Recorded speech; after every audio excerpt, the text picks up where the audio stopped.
because we got 2 feet of snow and I've been shoveling a lot since yesterday and today.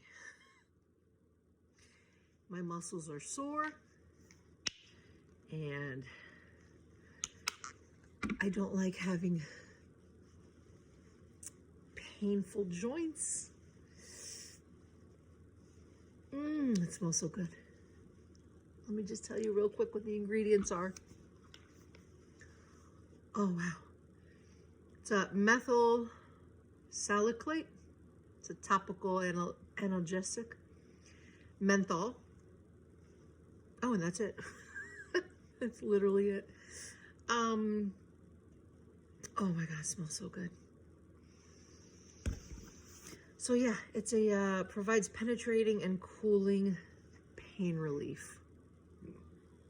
And I'm feeling it already.